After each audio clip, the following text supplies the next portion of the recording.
Today is Monday, September 20th, 2021. Coming up, Roland Martin Unfiltered, streaming live on the Black Star Network. Thousands of Haitian immigrants trekked from various parts of South America, ending up under a bridge in Del Rio, Texas, looking for a better life. Hundreds have already been deported back to their country by the Biden administration.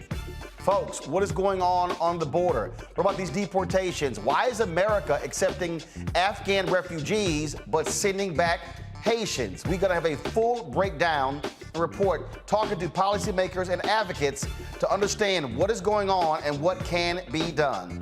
A Michigan teacher cuts a biracial girl's hair without her permission. Her father is suing for $1 million, claiming discrimination. We'll talk to him and their attorney. The prosecution rests in the R. Kelly trial. Now it's time for the defense to present its case. Two former white California police officers are indicted for beating a black teen. In today's Fit, Live, Win segment, are you making mistakes during your workout that prevent you from seeing results? Folks, it is time to bring the funk. I'm Roland Martin Unfiltered on the Black Star Network. Let's go. He's got it. Whatever the miss, he's on it. Whatever it is, he's got the scoop, the fact, the find. And when it breaks, he's right on time and it's rolling. Best believe he's knowing. Putting it down from sports to news to politics. With entertainment just for kicks, he's rolling.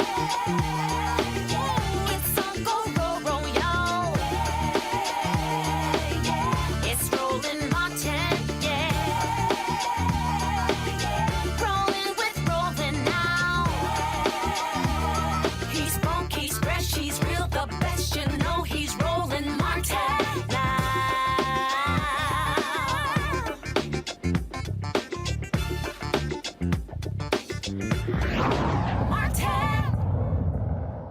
The United States is launching mass expulsion of Haitian migrants from Del Rio, Texas, as more than 12,000 sought entry.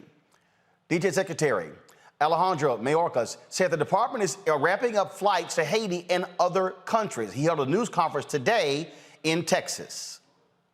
We in DHS are securing additional transportation to accelerate the pace and increase the capacity of removal flights to Haiti and other destinations in the Western Hemisphere. We are working to increase the capacity of return flights to Haiti and other destinations. We anticipate at least 1 to 3 flights per day. The Biden administration is working with source and transit countries in the region to accept individuals who previously resided in those countries. We are undertaking urgent humanitarian actions with other relevant federal, state, and local partners to reduce crowding and improve conditions for migrants on United States soil.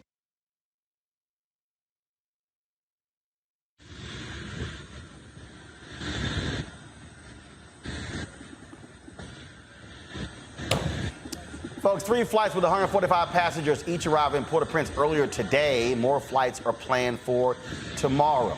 Haitian officials are asking the U.S. for a humanitarian moratorium, adding the expelled migrants will likely not accept the expulsion from the United States. Thousands of Haitians migrated from Chile, Brazil, and Haiti, making their way to Del Rio, Texas last week. U.S. border officials say the migrants thought the border was open.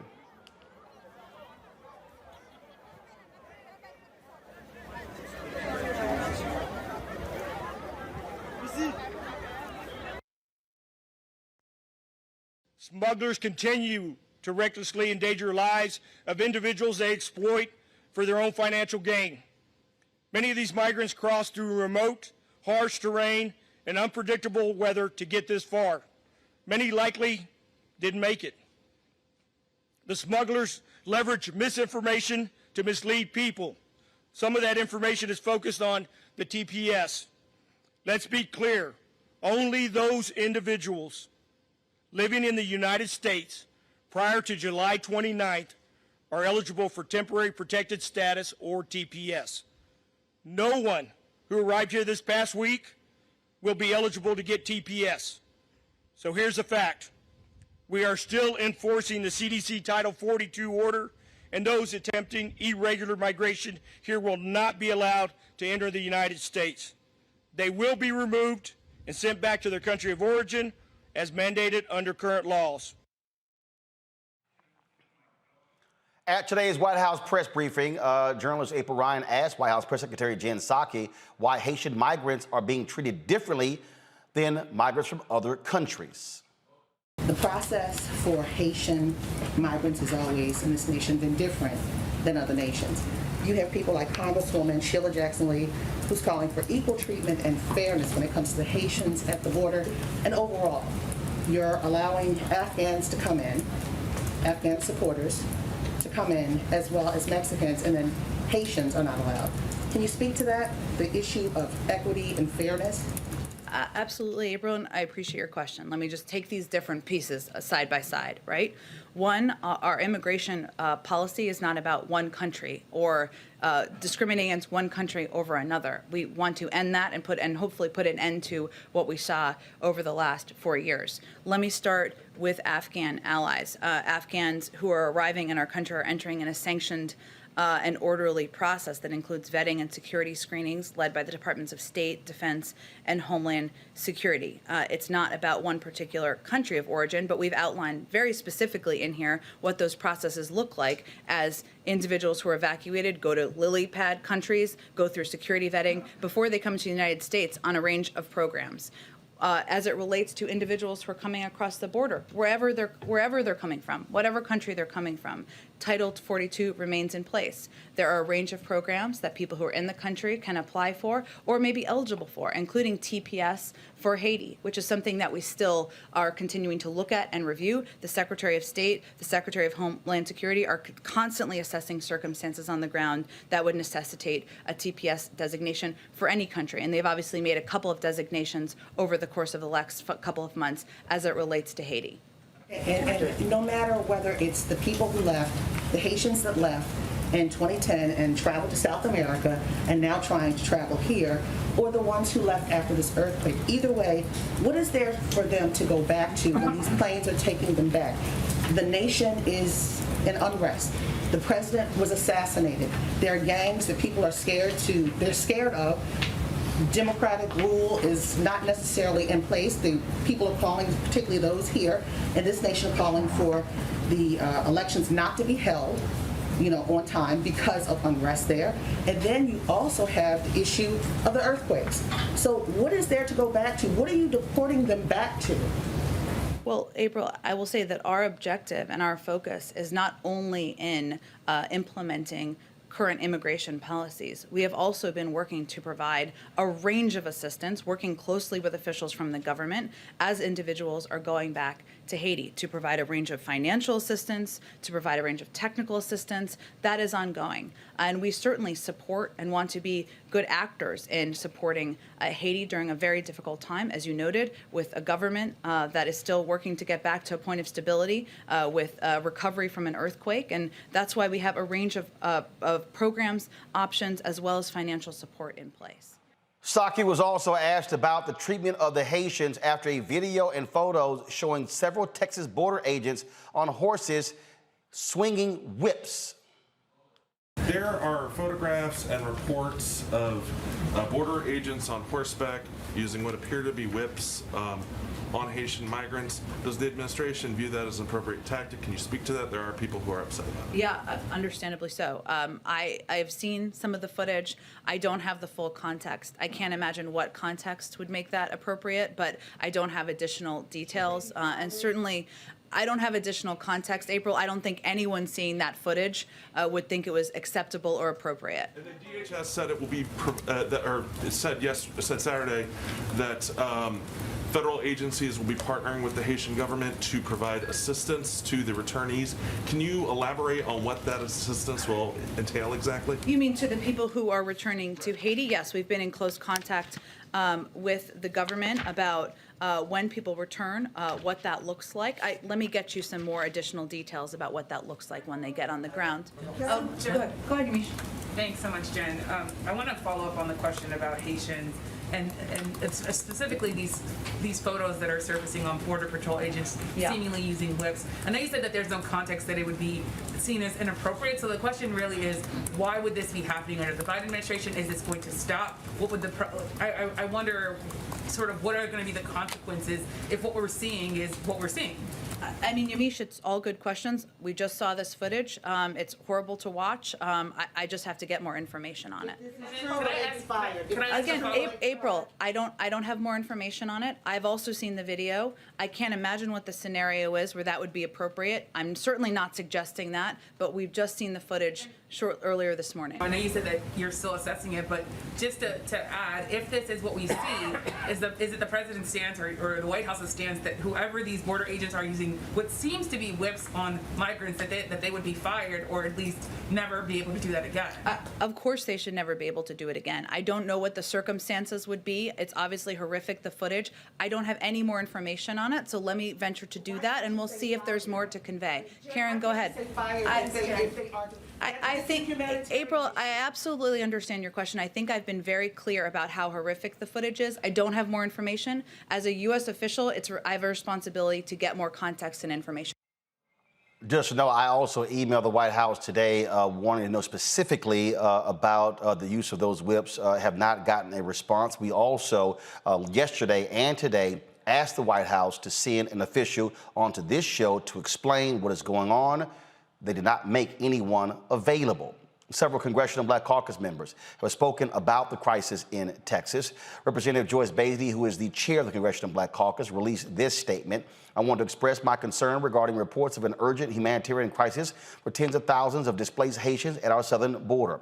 I want to be clear that we are a nation of humanity and rule of law. My heart aches for the people of Haiti who are currently experiencing unimaginable political and economic upheaval. As we address the current surge of Haitian people, it is critical that we approach the situation focused on fairness and the safety of all involved. I will continue to fight to see that refugees are welcome in America, regardless of race or country of origin. I have contacted Secretary of Homeland Security Alejandro Mayorkas to request that he immediately assess the situation and ensure that humanitarian assistance, including lavatory facilities, food and water, is being provided to those being processed, especially children. I further requested that he provide a comprehensive briefing to the Congressional Black Caucus on the status of Haitian migrants and on whether alternatives exist for their relocation. Florida Representative Val Demings also issued this statement regarding what's happening there. She said immigration reform to protect dreamers, Florida farmers, TPS recipients, and essential workers is critical for our economy and our future. The Senate must move forward, and they should do so with the understanding that in a democracy, the majority should be able to pass legislation to serve the American people. However, let's also be clear that we are only in the situation because inexcusable obstruction by Senate Republicans has nearly shut down Congress's ability to work for the American people. The Senate must find alternate pathways to complete this work, and every Senate Republican should be held accountable for opposing immigration reforms that will protect workers and an estimated $1.5 trillion to our economy and create 400,000 new jobs. Later in the show, we'll be joined by Congresswoman Yvette Clarke of New York. Folks, let's now go to several guests. Joining us right now is Judge Carlos Moore. His president the National Bar Association, Brian Concanon, Jr., Executive Director of Project Blueprint, Patrice Lawrence, Executive Director of Undocu Black Network, and Jean-Jacques Judy, pastor of Walk by Faith International Missionary Church, representative, first of all, International Missionary Church. And Judge Carlos Moore, I want to start with you. What is the role the National Bar Association is playing along with the Haitian government or the people of Haiti regarding this crisis? Roland, the National Bar Association is simply calling for the rule of law to be followed. We do know that historically the United States has treated immigrants and migrants from Haiti differently than other non-Black migrants. And so we're simply asking for fairness, for humanitarian relief for individuals who have been devastated by a recent earthquake that has placed over 100,000 people, left them homeless, and then the political upheaval with the assassination of their president. They have no safe place to go. I'm going to Brian here. Brian, first of all, how did we get to this point here? Last year, of course, we had the deportation of Haitians back to the country. There was grave concern about COVID, not having, proper testing facilities in Haiti, returning folks back to that country. The Trump administration was doing that. Folks were blasting that. The actions that we're seeing right here from the Biden administration and under this DHS are shameful and despicable. And again, somebody has to answer how in the hell horses and whips are being used. That is certainly not the kind of image this administration should want to send out to this country and abroad. That's a great question, and they're both long-term and short-term answers. The long-term is that for decades, for centuries actually, the U.S. government has had policies that undermines Haiti's ability to provide basic services to its population and undermines democratic governance. That has inevitably created a demand for people to leave Haiti to find somewhere safe where they can live. In the short term, the Biden administration has been using Title 42, which is a public health measure that then Senator Kamala Harris said was illegal and not really advancing public health.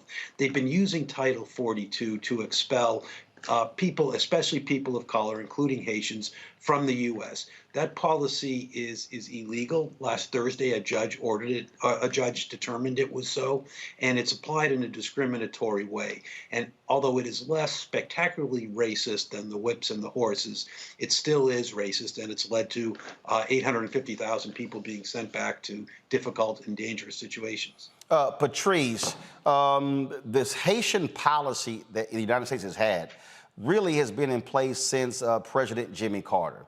And people have complained for decades. You had Cubans coming to the United States, getting asylum, Haitians being returned.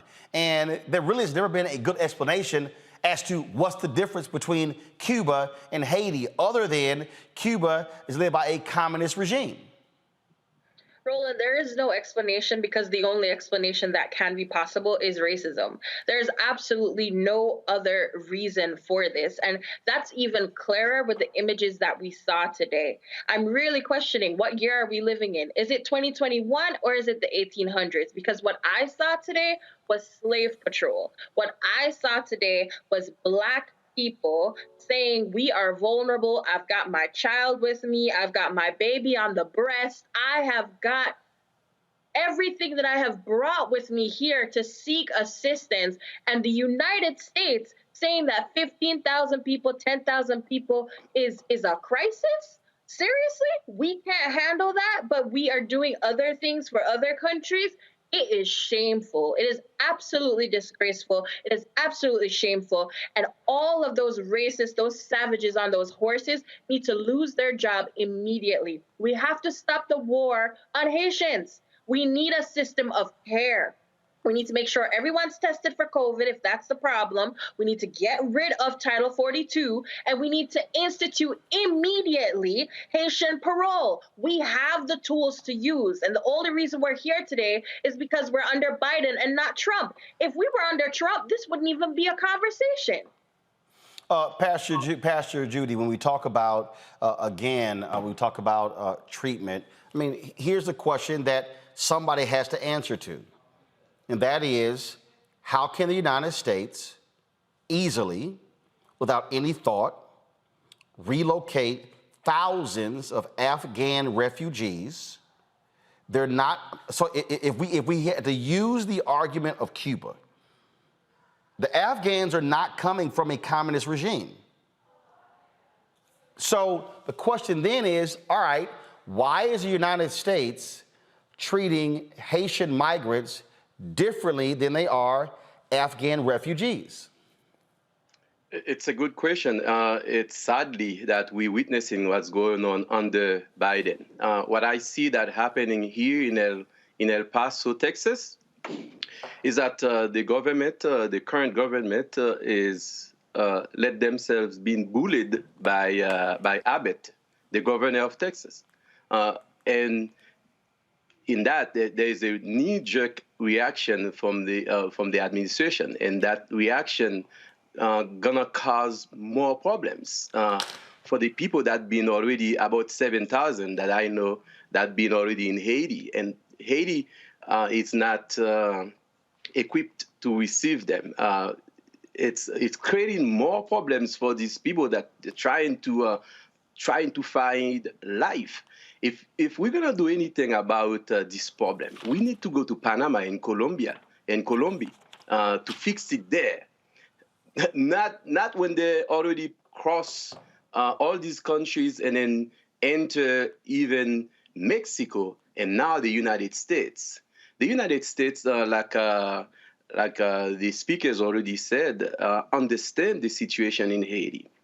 Haiti been ruled by bad politicians for decades. Like Brian and George Carlos was saying, it's bad governance that happening, international bad policy over decades, allowing puppets, allowing corrupt people to govern in Haiti over the last decades, and now we're doing a knee-jerk reaction to respond to this because Republicans who are already against us, against migrants, Republicans bullying, talk about it and so forth, and now the Haitian people are gonna suffer more and more.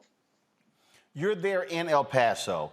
Are you and your church members, are y'all corresponding with officials there? Are you offering any assistance? Have you actually been on the ground to assess what is going on here? Have y'all even tried to provide any sort of assistance, food, water, anything like that? So El Paso is 85% Hispanic and 3% African Americans, and then we have these 300 Haitians here in El Paso. The majority of the Haitians here in El Paso, not migrants, part of the military. I'm a retired captain from the United States Army. And the rest, it's like 60 families, Haitians, they're all military. So they cannot speak about the current situation. So I speak.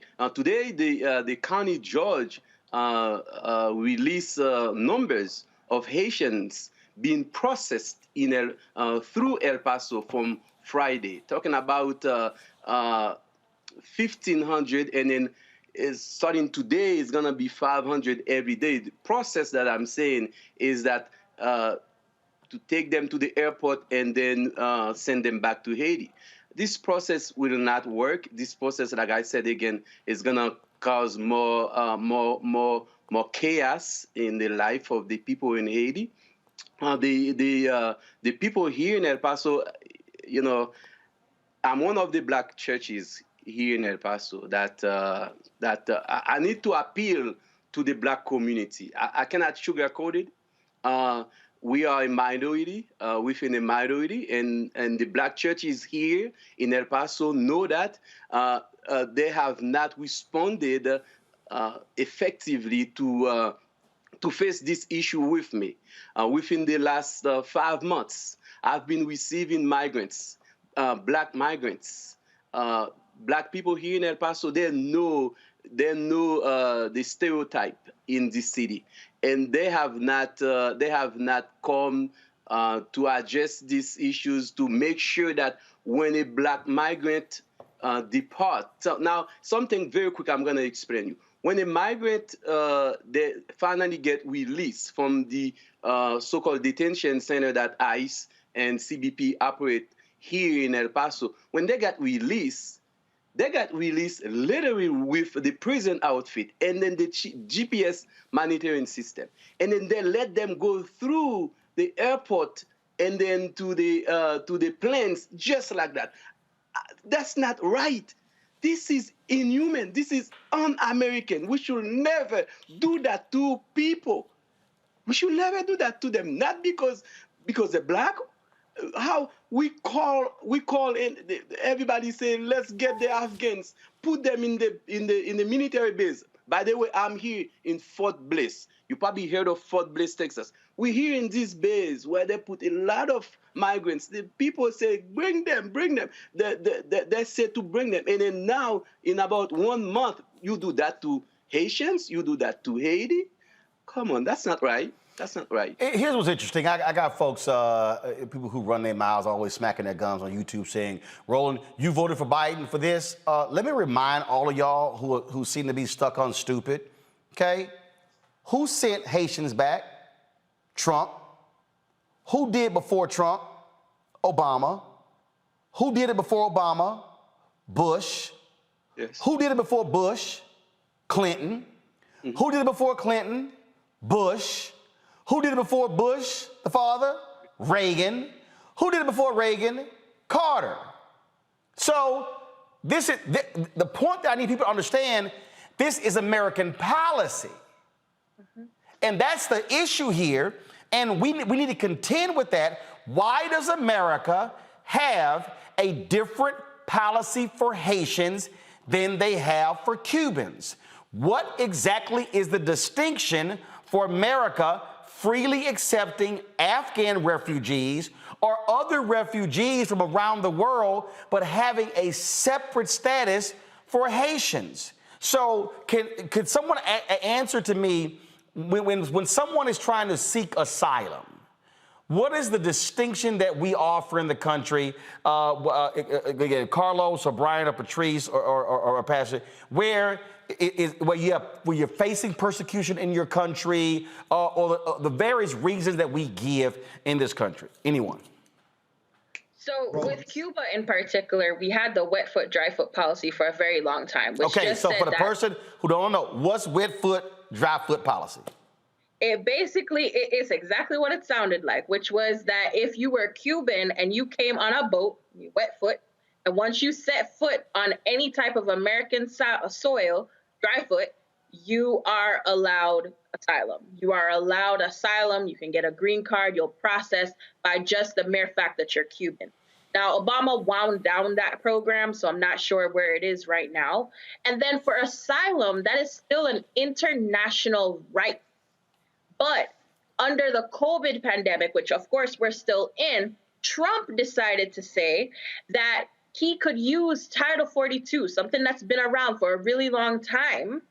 He could use Title 42 to deny migrants at the border. And at that time, as you rightfully say, Kamala Harris, Vice President, was one of the lead people who came out talking about how inhumane that was. And yet, under Biden, they are touting that same rule. So it's as if Trump is terrible, but his policies are not. Look at these images. These images that we are seeing are preventable. America has the money, the resources. They recruited overnight 400 civilians, supposedly, to go down to the border to facilitate with deportation. Why? Because they're at war with these individuals. They're at war with Black people. Black people do not deserve our care or our compassion, and they are not trying to actually make anything better. The other thing that we're not talking about, since you care so much about COVID, wear your masks. And why aren't you giving care to people? Are you testing every single person before they get on that plane? What are you giving them when they actually get to Haiti? And are you caring about whether or not they are themselves going to get sick when they land there? They don't care. They don't care. Haiti has nothing else to offer the United States government at this time. And that's just the end of it. If Haiti had what America wanted, they would do something about it. But at this point in time, Haiti doesn't have what America wants. And so we are going to treat people as if they are dirt. Worse than dirt, worse than dogs. The dogs would have been taken better care of. We see the way Americans treat their dogs. These people are being treated worse than dogs. I'm so sorry. I'm so angry today, extremely angry today, because this should not be happening. And Mayorkas is a hypocrite. Biden is a hypocrite. And so is Kamala Harris to allow this to happen. Also, a last thing, where did they get whips from? I really want a full investigation into CBP because this is unearthing and shedding a lot of light. Whips and horses? That's what we do? That's what we do to people who are vulnerable? Do you see any Haitians there with guns, with knives, with anything? No, you see them with the clothes on their back and the babies in their arm. Why are you whipping them? Why are you not offering care? Organizations are willing and able. They all know someone here in the United States who can sponsor them. They've got family members. This is cruelty. It's evil. Brian, go ahead. I think one answer to your question was answered by Frederick Douglass back in 1893, who was U.S. ambassador to Haiti. And he said that we were punishing Haiti because Haitians were black and they dared to be free. And I think, unfortunately, that is still the case today. As we know, the Customs and Border Patrol has white supremacism deeply entrenched within its ranks. And even this policy, Title 42, was started by Trump advisor Stephen Miller, who's a known white supremacist. And it was not done to stop COVID because he tried to use the same thing for mumps before COVID came along. He just wanted to help preserve the white majority in the United States. And that's what this is all about.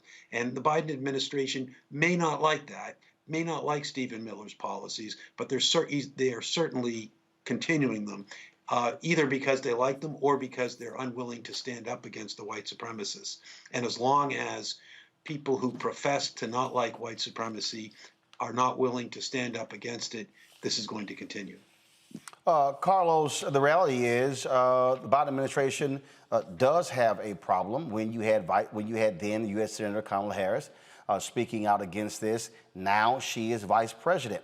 The other issue is this here. Biden also put her over the border. So the question now is, again, so this is happening. We heard from the DHS secretary today, have not heard from Harris, have not heard from Biden. We heard from the press secretary, Jen Psaki, just so people understand. And look, this is probably also very personal to Karine Jean St. Pierre, who was the deputy press secretary, because she's Haitian. And so, again, I reached out to the White House yesterday and specifically said I wanted an administration official on the show today. They got back with me saying the DHS secretary was having a press conference. I said, no, I want someone on the show to explain. No one was offered up. And so they have some serious questions to answer when you talk about this treatment here. And I specifically asked about the horses and the whips, did not get an answer. Yo, Roland, from the National Bar's perspective, the Biden administration is sending mixed signals. Just last month, the Biden administration redesignated Haiti a TPS beneficiary nation, where those Haitians already in the country do not have to be deported immediately or repatriated immediately because of the violence and political instability. And yet now you have the Biden administration allowing people to go back without the benefit of seeking asylum in this country when they get to the port of entry. Or, it's baffling to the National Bar Association. So we're simply asking the Biden administration to stop sending mixed signals. Or are you going to do right or are you going to do wrong? You can't not do both. So the question now is what happens next? Because not only that, you also had conflicting statements coming out of Haiti, where some were saying we'll welcome them. Others like, hold up, it's a moratorium. So the other question is this here, what exactly is the Haitian government officially saying with regards to this crisis? Pastor Judy, can you answer that? One thing that we have not received any response yet, one question we ask, because the president of Haiti just got assassinated about a month and a half. Normally, for deportations to take place, the head of state, like a president, elected official, supposed to be the one signing, accepting those Haitians. Now, of course, there's so many corrupt officials in Haiti right now working with the U.S. Embassy that probably work some deals. Questions need to be answered about how do they accept those migrants, those Haitians. There's some Haitians that left Haiti after the earthquake. They already settled in many places.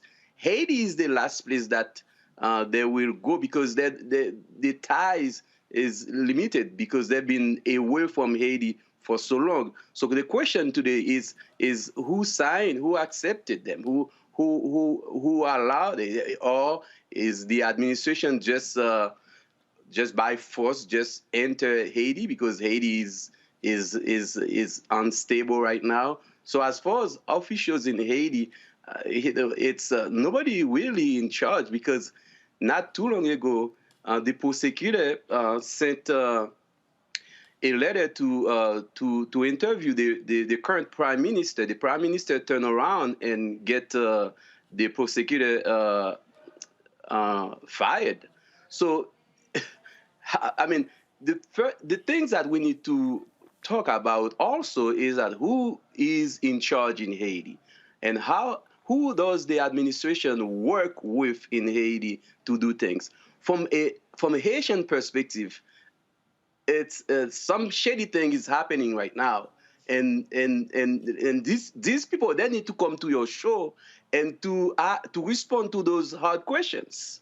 How did that happen? How do we treat Haitians like that? Like you were talking about the question about Cuba and Haiti. You know, I came here in the United States in 1994 based on asylum.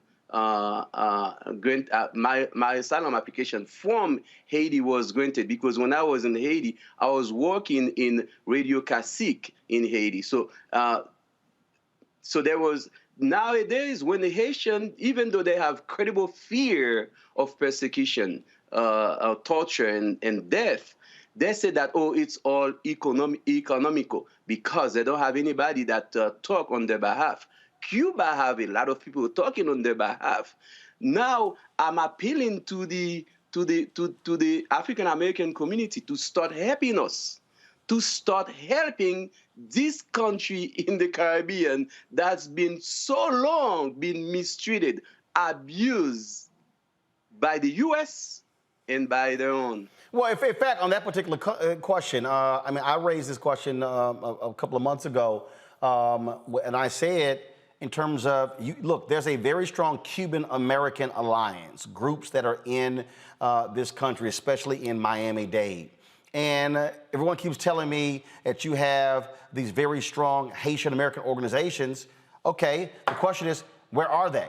You know, who right now is doing the lobbying? Who is doing the pushing on this administration? Who is reaching out to black media? Who's doing that? I mean, do any of you know, how are they being organized to do this? I reached out to a couple of folks, and they were like, hey, call this state official in New York, call this person here. And so, Patrice, what is happening there? Are they marshaling the forces to be able to drive this? Or are they going to be on black radio? They're going to be sitting here, even planning impromptu protests outside of the White House or anywhere in D.C. What is happening there? Yeah, absolutely. So I'm here because I come from an organization that it has Haitians, that we are undocumented black people all across the country. So that's the first part of it. There are other people that I know that are on the border right now. I know Haitian Bridge Alliance, Gerline Joseph, she may have been on your show before, and she is currently in Del Rio. She's been there since last week. She's monitoring what's going on. We are present. We are there. When it comes on to protests and stuff, I'll tell you from my experience even, and I've had a few protests in the Capitol. I'm here in Washington, D.C. When we have protests, do you know how they greet us? They greet us with dogs. They greet us with dogs going in and out of who we are, whether or not we have Congress people present. The way that they treat us is so bad. so bad. So of course, we'll continue to do that. We'll continue to rally. We'll continue to do all the things. But we just finished that fight, actually, for Haitian TPS. And when that was granted, Secretary Mayorkas came to Miami, and I was there in Miami, and he said, "Oh, I love the Haitian people. I'm going to help the Haitian people. I'm so sorry it took me so long to designate TPS." And yet, a month after the designation has been extended, this is where we are. It doesn't make sense. You know why it doesn't make sense? Because it is not being done for humanitarian reasons. It's all politics. It's all politics. And so they're going to listen to who they want to listen to. Extremists, the Republicans, the favor that Biden is supposedly trying to curry for whatever reason, and others who are scared of the situation and scared of Black people. Plain, straight, and simple. But we'll continue to use our power. Why doesn't the mainstream media have us? Oh, well, Right? well, I can look. I can tell you that that's a real easy answer because look, you barely got African American issues covered. You damn sure not going to have Haitians. But what you also have is you have folks who are much more willing to cover what happens with Cuban Americans than what happens with Haitian Americans. Brian, you, of course, you founded the Institute for Justice and Democracy in Haiti, was that executive director for 15 years. Unpack this, please. Unpack this for me. In terms of, you have, obviously, you got CBC members who are very much involved.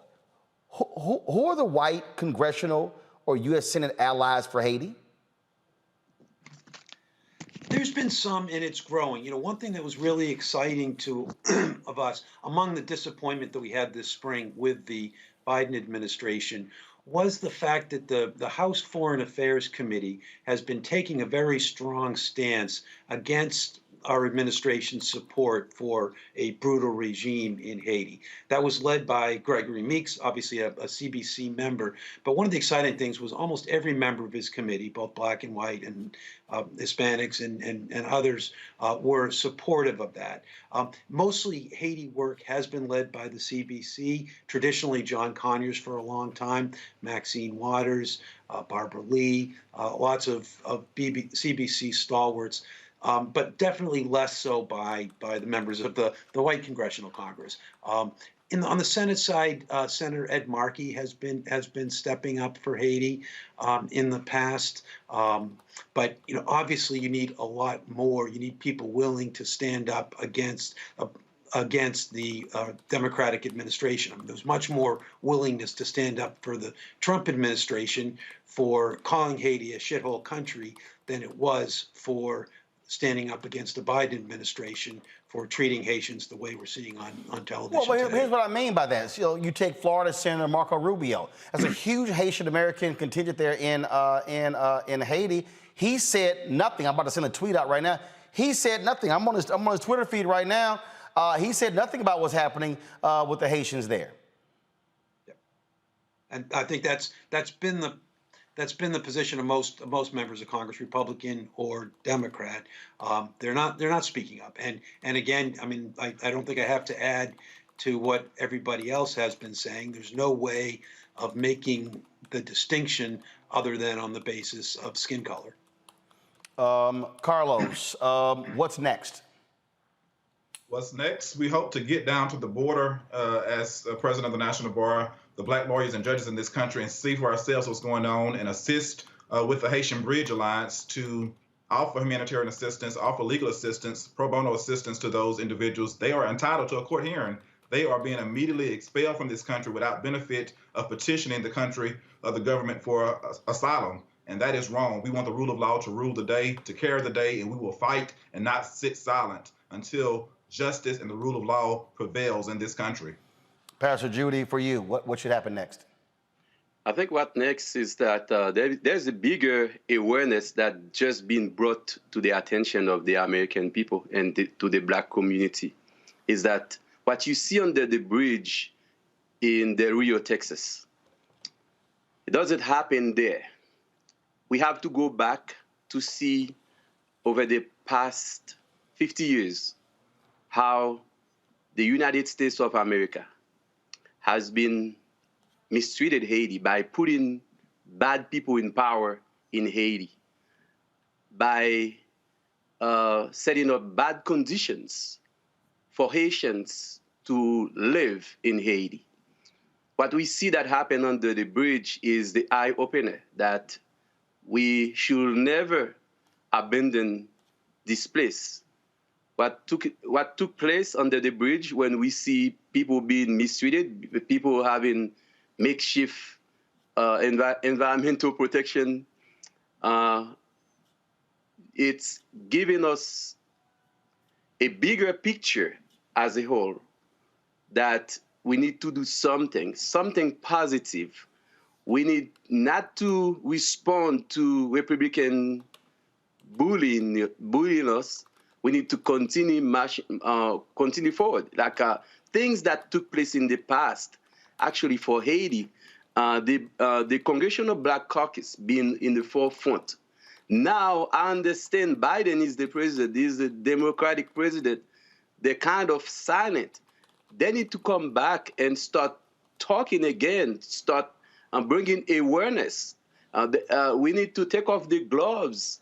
The Black Lives Matter. We need to get involved about this minority of Black in Haiti being mistreated for too long.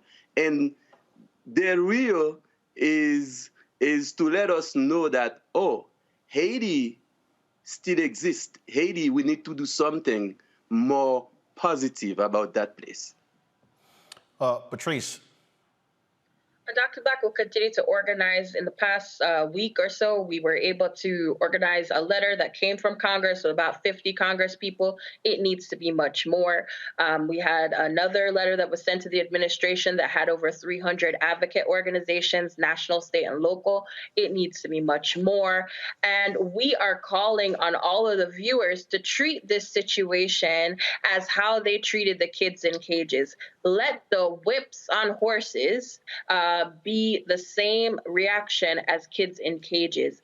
And we're going to call for more people to do that and for Biden to institute humanitarian parole for Haitians immediately and end Title 42. There should not be a flight tomorrow after what we witnessed today.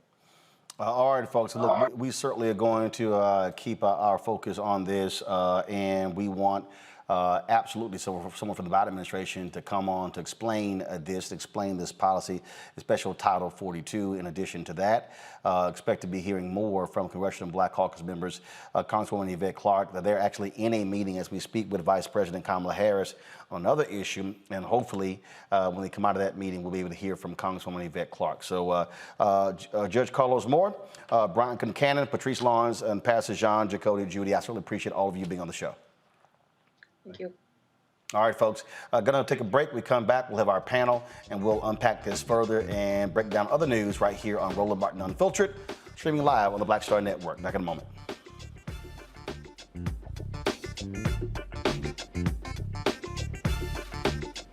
I believe that people our age have lost the ability to focus the discipline on the art of organizing. The challenges, there's so many of them and they're complex. And we need to be moving to address them. But I'm able to say, watch out, Tiffany. I know this road. That is so freaking dope.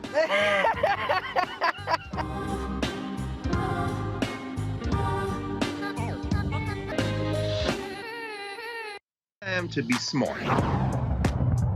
Roland Martin's doing this every day. Oh, no punches! Thank you, Roland Martin, for always giving voice to the issues. Look for Roland Martin in the whirlwind, to quote Marcus Garvey again. The video looks phenomenal, so I'm really excited to see it on my big screen. Support this man, Black Media. He makes sure that our stories are told. See, there's a difference between Black Star Network and Black-owned media and something like CNN. I got to defer to the brilliance of Dr. Carr and to the brilliance of the Black Star Network. I am rolling with Roland all the way. Honored to be on a show that you own. A Black man owns the show. Folks, Black Star Network is here. I'm real revolutionary right now. Roland was amazing on there. Stay black. I love y'all. I can't commend you enough about this platform that you've created for us to be able to share who we are, what we're doing in the world, and the impact that we're having. Let's be smart. Bring your eyeballs home. You can't be black-owned media and be scared. You dig?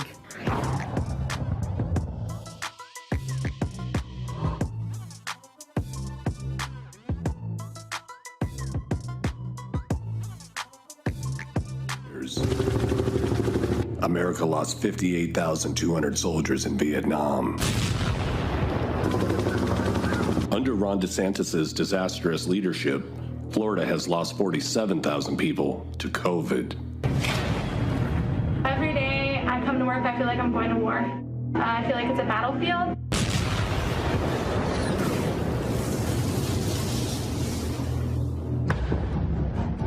Governor Ron DeSantis has been downplaying the severity of COVID in Florida. I mean, it may go up a little, but it is not surging.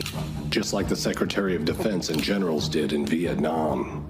We will prevail in Vietnam over the communist aggressor. Now they're accusing you of creating, quote, an artificial decline in deaths and misleading the public about the surge coming to an end. What is your take on all this? So first of all, it's just a totally false partisan narrative. Comments on civilian casualties have been used in the United States for political purposes and have been greatly exaggerated. There's been a lot of misinformation. Soon Florida will surpass the number of Americans dead in Vietnam. The fact is, we're no longer in a state of emergency. ICUs, most cases are just overflowing at this point. Governor Ron DeSantis has said that hospitals have it under control. ICU nurses are at their breaking point. In my whole nursing career, I've never seen anything like it. The war in Vietnam is going well, and we will succeed. Robert McNamara, Secretary of Defense.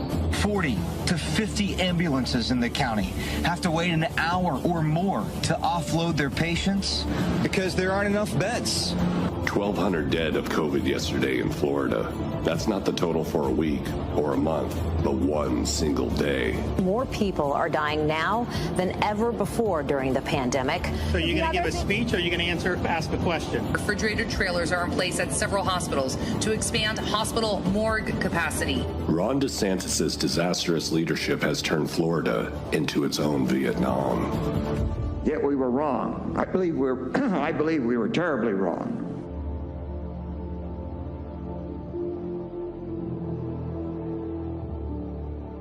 Hey, yo, Peace World, what's going on? It's the Love King of R&B, Raheem Devon. Hey, I'm Cupid, the maker of the Cupid Shuffle and the Wham Dance. What's going on? This is Tobias Trevelyan.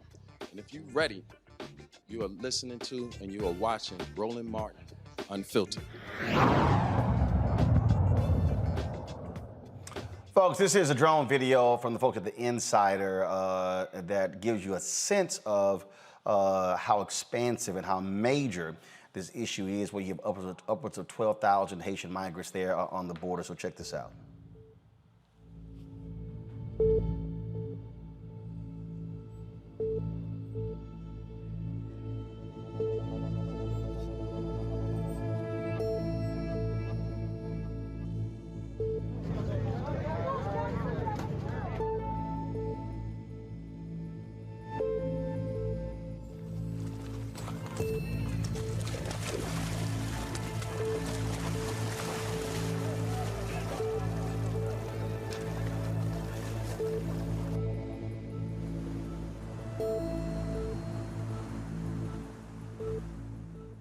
Estamos pasando súper mal, la familia le manda plata a nosotros y nosotros no podemos comer, tenemos niños y sin pañales, mira, ahora tengo que cruzar al lado mexicano con la plata mojada para poder ir a comprar algo para el niño y no tenemos nada ya.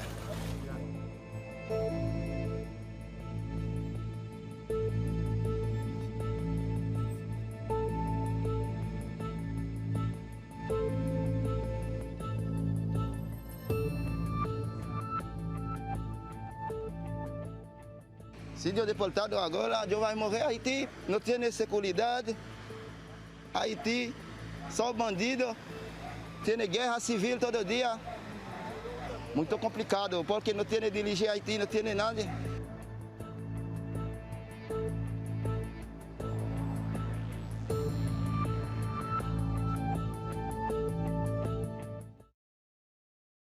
Again, is quite devastating there. I was bringing my panel right now, Caleb Bethea, Communications Strategist, Johan LeBlanc, National Security and Foreign Affairs Analyst, Dr.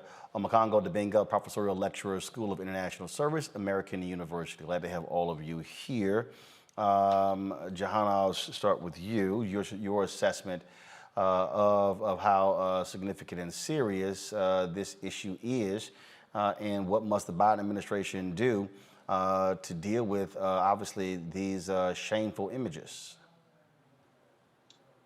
Absolutely, Roland. I think that, one, we need to look at the rule of law and see what it says, right? And as we know, for asylum, these folks are obviously at the border because they're seeking refuge. So I believe that they should be allowed, be afforded the opportunity to engage in a critical fear interview and for the administration to ascertain whether or not they are eligible for asylum, to apply for asylum, and so forth. So I think that the rule of law needs to be applied here like it has been applied, like it's always applied with other immigrants that are not black and brown, right? And also I think that the Biden administration needs to certainly treat those migrants with dignity. And I understand if you're going to repatriate them, while I do believe that their rights are fundamentally being violated under international law and even some of the domestic laws here in America under the Immigration Nationalization Code, but at the very minimum, the administration must treat these migrants with dignity. For example, one woman who was sent back to Haiti, she was repatriated back to Haiti. She said, I don't mind that they sent me back to the country where I'm from. That's not the problem. But the Biden administration should have treated me like a human. And I think for all of us, whoever you are watching these images, we should all feel uncomfortable because we put Biden in office. I myself voted for President Biden because Biden told us that he was going to restore America's dignity. And right now, that's not what he's doing. He has continued with Trump's failed policies as it relates to the treatment of immigrants, in particular, Black immigrants. So the Biden administration needs to comply with the rule of law and treat those migrants with dignity. Omokongo, this obviously, you have an administration that is under intense pressure from the right wing. Let me just give you a sense of why I'm saying that. So go back to my computer, please. So if I scroll down, I just click videos. If you look at, a lot of the folks who are reporting on this, what you're seeing is yes, Sky News, you're seeing CNN, but guess what, Democracy Now! But also you're seeing Breitbart, Daily Caller, a lot of these right-wing websites. And so what's happening here is that the right wing has been putting massive pressure on President Biden over the issue what's happening on the border because they have been making this a political wedge issue. And so there's even, you see this, just so y'all understand what's going on here, I'm going to play this. I'm not going to play a lot of it, but here you got Senator Ted Cruz, Cuban immigrant, okay, dropping this video that Breitbart pushed out. Cruz blames Biden for inhumane Texas migrant camp. They're pimping what's happening here with the Haitians. That's what the right is doing here. And so when you go to Twitter, you look at who's pushing out the videos right here, Daily Caller. There's a reason why the right is doing it. They don't give a damn about Haiti. Yeah, absolutely right. Absolutely right. And they're going to push any single narrative that they can to act like they care about us. And yes, we can talk about how Biden can't win for losing when it comes to this because he's going to get hit from all sides. But we need to focus like you just did for this last hour on the side that we're on and hitting them. Because as the last panelist said of the last segment, those flights need to stop tomorrow. All these Breitbart and all these guys, they're going to take every single thing that they can. But we need to keep this activism going. We're talking about freaking whips, Roland. Whips, man. It's like 1821 or 2021. Biden has all of this talk about restoring dignity and the like, but his policies, whether we're talking about Iran, Cuba, Canada, and now this, is continuing what Trump did. And we put these people in office right now, and really at the end of the day, Ted Cruz and all of these guys, they can go and sit themselves down somewhere. We got to continue to fight for our people on this border. Like the pastor said, where the churches, just where are we right now, Roland, right? And nobody's giving it the type of attention that you're giving it right now. And so we need to keep the fight up. Biden, Harris, who's supposed to be on the border handling this stuff, these are our people, man, and they're being treated like animals. I've never seen this on the border, whether we're talking about the kids in cages, whether we're talking about Cuba, whether we're talking about Mexico, none of this. And you're sending people back. One story, you're sending these guys back to Haiti, and I appreciate what our sister was saying about they didn't mind being sent home, but we also have people who do mind being sent home. One brother said he was 12 the last time he was in Cuba 10 years ago. And he's like, they just dropped me off, and I don't know where I'm going to sleep tonight. You put them on a plane, don't tell them where they're going, and you put them, as the pastor was saying, still in their detention garb. This is not the United States of America. This is the United States of inhumanity, and we cannot stand for this. Kelly, when we look at what's happening, you heard the pastor there, you heard the man even in that video who says, yo, we don't know who the hell is in control in Haiti. It is a country that is rudderless when it comes to leadership. You have the investigation, the assassination of the president. You have folks saying that the prime minister was involved. I mean, you have all sorts of different things there. And so you heard that man say it's civil war. It's thugs and gangs being in control. Folks are afraid of their lives. It's utter chaos. It is utter chaos. But what's even more chaotic to me is the fact, well, not even chaotic, but it's just incredibly hypocritical of the United States to be treating Haitians this way. But like I've said on your program before, I don't even know if the United States can truly help Haiti the way it needs to be helped, because they don't truly understand freedom. Haiti is free. We are not, because we still treat our own citizens as though there is a caste system here. We still treat Black people like second-class citizens here. So the treatment of Haitians and other minorities at the border, other nationalities at the border, isn't surprising to me, but it is incredibly disappointing, especially when we see literally a flashback to 1821, such as our previous panelist said, with the horses and the whips. And for me, it just does not compute how we still have this performative allyship when it comes to minorities and Black people. America cannot afford to do any more performative allyship. We cannot afford to do any more just surface level humanitarian help. You being there with cameras is not helping the issue. I saw on CNN today, they had a live footage of people bathing in some type of body of water. I couldn't tell if it was a river or not, but it was uncensored. And by that, I mean, there was literally a naked, tender-age child on CNN without censored. So for me, going back to the fact that they are not treating these people with dignity, and how we are not treating Haitians the way we would treat the Afghans that we literally just risked 12 American lives to get over here, and even more so. The fact that we are taking away their dignity and compromising our integrity as the United States is just appalling to me. So again, we cannot afford any more performative allyship. We cannot afford to keep going like this. It is clear that those men on horses had that equipment for a while. It said the United States on it. They're backed by the United States. So the shocking fact is that it was a picture, not the fact that it's happening. So the Biden administration, this is on you. Yeah, I mean, look, the reality is, you can't say Trump, Republicans. No, Biden, Harris, they are now in control. They control the levers of government. And so the buck stops with them.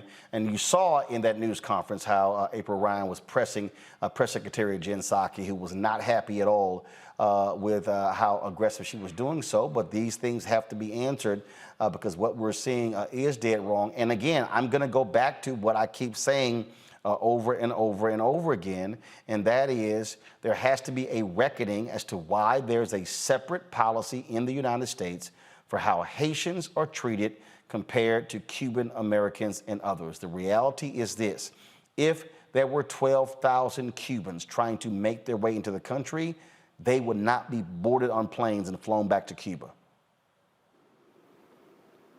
Simple as that.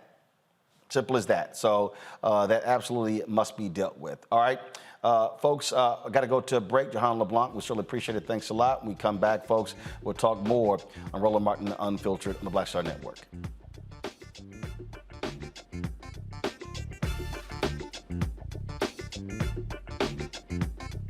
George Floyd's death hopefully put another nail in the coffin of racism. You talk about awakening America. It led to a historic summer of protest.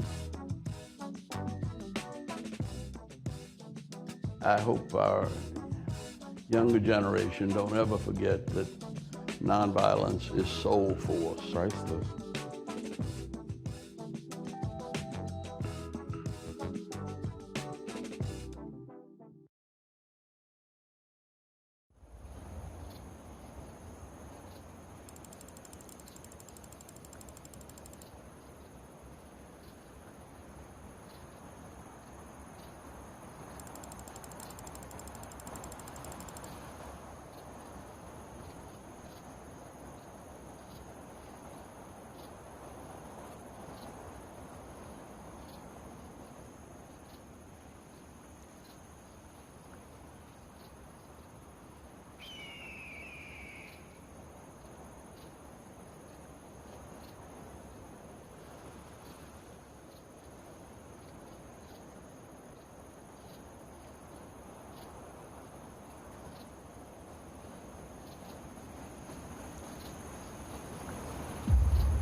Time to be smart. Roland Martin's doing this every day. Oh, no punches! Thank you, Roland Martin, for always giving voice to the issues. Look for Roland Martin in the whirlwind, to quote Marcus Garvey again. The video looks phenomenal, so I'm really excited to see it on my big screen. Support this man, Black Media. He makes sure that our stories are told. See, there's a difference between Black Star Network and Black-owned media and something like CNN. I got to defer to the brilliance of Dr. Carr and to the brilliance of the Black Star Network. I am rolling with Roland all the way. Honored to be on a show that you own. A black man owns the show. Folks, Black Star Network is here. I'm real revolutionary right now. Roland was amazing on there. Stay black. I love y'all. I can't commend you enough about this platform that you've created for us to be able to share who we are, what we're doing in the world, and the impact that we're having. Let's be smart. Bring your eyeballs home. You can't be Black-owned media and be scared. You dig?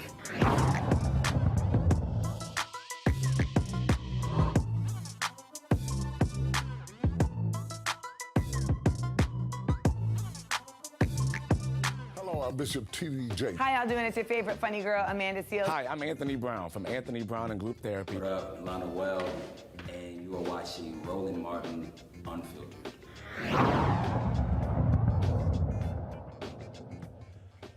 Prosecutors in the R. Kelly sex trafficking trial rest their case after calling 45 witnesses over the past month. Several women and 2 men in Kelly's inner circle testified he was grooming them for unwanted sex and psychologically tormenting them. The defense will now begin calling former Kelly employees to cast doubt on some of the accusers' accounts. Kelly has denied any wrongdoing. Kelly Bethea, I'll start with you. Again, the R. Kelly defense, they got an uphill battle on their hands. I don't even think it's uphill. I think they already lost the war on this. This is just a matter of constitutional rights at this point, in the fact that R. Kelly is entitled to an adequate and effective defense. Frankly, what he did was indefensible. We have known for 20 years that R. Kelly is a pedophile. He is also a hebephile. He is a disgusting human being who happened to have been talented, not talented to the point of that he's above reproach, but he was talented nonetheless. He was a musician, but that does not excuse his behavior to the tens of possibly hundreds of Black girls and young Black women that he has assaulted, that he has raped, that he has. Hold up. We cannot say he's assaulted and raped because he hasn't been convicted. I understand your Allegedly. point. Thank you. Allegedly. I said, but as a lawyer, we can't make that because he's not been convicted. I'm aware. My apologies. Allegedly assaulted, allegedly raped, just indefensible crimes that he has been indicted for. He needs to go to jail.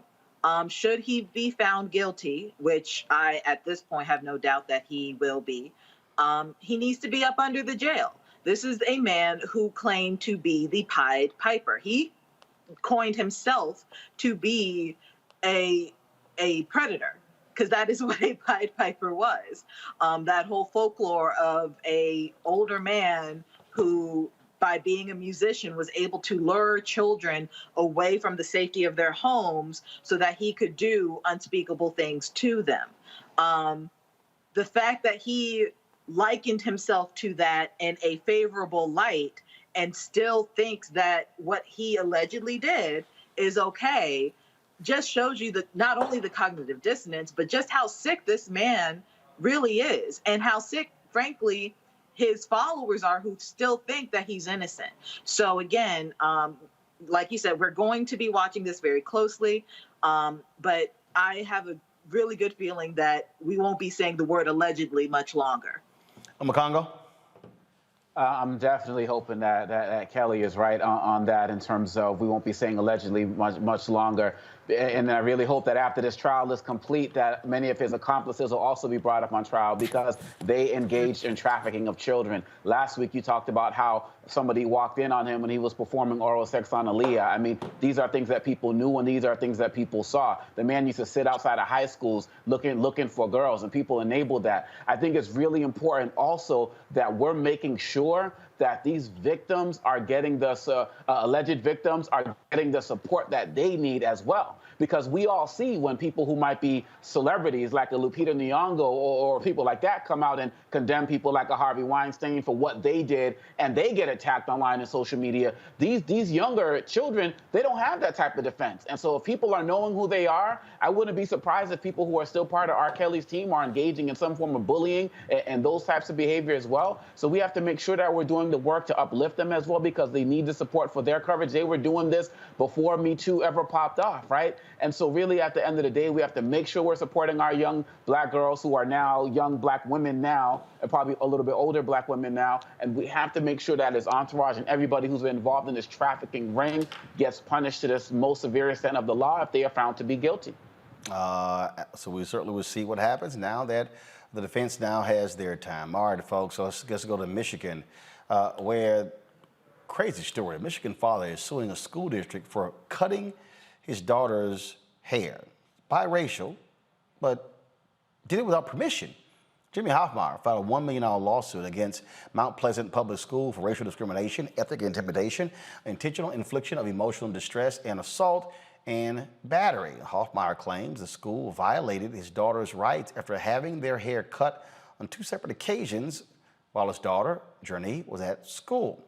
Joining us right now is Jimmy Hoffmeyer, as well as attorney Chandrika Simmons and Christina Laster, Director of Policy and Legislation, National Parents Union. Glad to have you here. Jimmy, first of all, why in the hell are they cutting their hair? Like, what was the rationale given?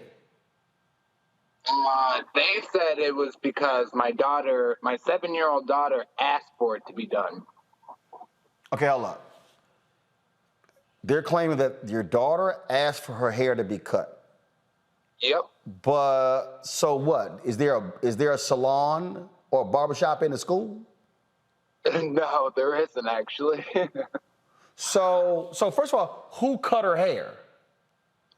First time it was a 7-year-old little girl that was in class with her, and her name was Amaya, I guess. That was on March 24th, and March 26th, it was done by her library teacher and approved by her her first grade main teacher as well. Okay, so I mean, obviously, look, in schools, kids do all kind of stuff. And so having another classmate clip your hair, I mean, I get that. But a teacher actually went ahead and at no point did that teacher say, sorry, Journey, I can't cut your hair. You're going to have to actually talk to your parents? And no one talked to you? She actually addressed my daughter, actually. And yeah, I'd never got an email, a call. I had to call them to figure out what happened to my daughter's hair. Chandrika, explain this, because does the district actually have a policy? No. Go The ahead. district does not have a policy of educators turning into barbers and cosmetologists for the day. So this library teacher gets permission. Who the hell gave him permission? No one gave them permission. And from the evidence that we've gathered from them thus far, they have every mechanism in place to be able to contact a parent regarding any underlying issue that they may have regarding a student. And in this case, they chose not to contact Mr. Hoffmeyer and to just unilaterally decide that this what was best for his daughter.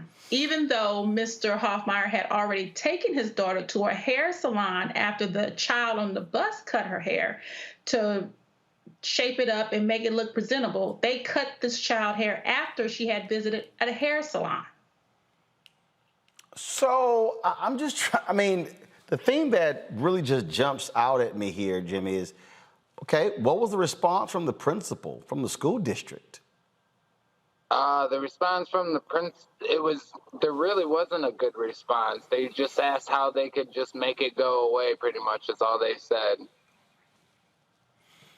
And from the get-go, they told me that they were going to end up with letters in their progress reports, and that's what the end result was of their third-party investigation, who never spoke to me or my daughter or her counselor or anything. I want to bring in Christina Laster, of course, with the National Parents Union. Christina, the reason this is significant because this is not the first story we've told. We've had black folks fighting hair battles.